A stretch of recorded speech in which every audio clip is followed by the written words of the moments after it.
पुढच्या 5 वर्षांमध्ये अपुऱ्या राहिलेल्या पाणीपुरवठा योजना पूर्ण करून संपूर्ण क्षेत्र ओलिताखाली आणणं, शेतीच्या पाण्याबरोबर पिण्याच्या पाण्याचा प्रश्न कायमचा निकाली काढणं, अपुरे असलेले रस्ते पूर्ण करणं, ह्या कामाबरोबरच एक मोठी MIDC काढणं, तरुण मित्रांच्या हाताला नोकरीच्या माध्यमातून काम देणं, या गोष्टीला माझं प्राधान्य असेल। तासगाव आणि कवठेमहांकाळ विकास प्रक्रिया तर सुरू झालेलीच आहे, पण आता मला या दोन्ही तालुक्यांना समृद्धीच्या दिशेने न्यायचं आहे। तालुक्यामध्ये उद्योग, व्यापार, शिक्षण, आरोग्य, दळणवळण हे माझ्या टॉप प्रायोरिटीचे विषय असतील। पण या विषयाबरोबरच मी ज्या गोष्टी केल्या त्या तर आपल्या पुढे ठेवल्याच, पण मी एक गोष्ट मात्र केली नाही।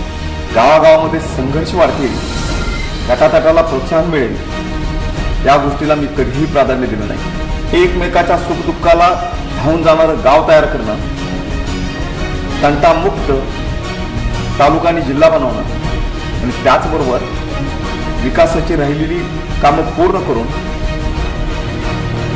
लोकांच्या घराचे प्रश्न, शिक्षणाचे प्रश्न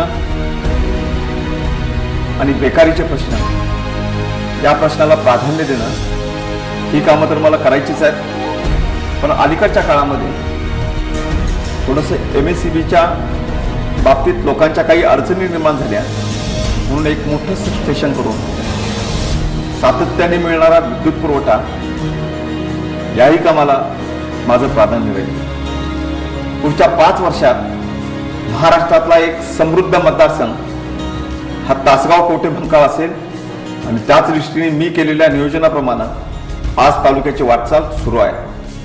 तालुक्यातली महाविद्यालय, professional courses, police training centre, तालुक्यातले दवाखाने, गरीब माणसाचं जीवन सुखकर व्हावं, त्याला सगळ्या नागरिक सुविधा मिळाव्यात आणि या सुविधा देतानाच जे प्रगती करू इच्छित आहेत त्याला प्रगतीचं दालन उघडं करून द्यावं, हा माझा नेहमीच दृष्टिकोन राहिला आहे। हे सगळं करताना संपूर्ण तासगाव तालुका कवठेमहांकाळ एक कुटुंब म्हणून मी नेहमीच मानले आणि लोकांनी सुद्धा जातीपातीच्या पलीकडे येऊन मला आपल्यातलं मानले।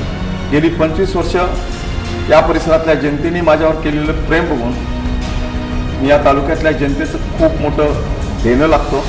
सातत्य ठेवून आपण मला पाठिंबा दिला, आदरणीय पवारसाहेबांनी आणि राष्ट्रवादी काँग्रेस पक्षाने आशीर्वाद दिला आणि महाराष्ट्रातली अनेक महत्त्वाची खाती आणि त्याचं मंत्रिपद हे मला मिळालं।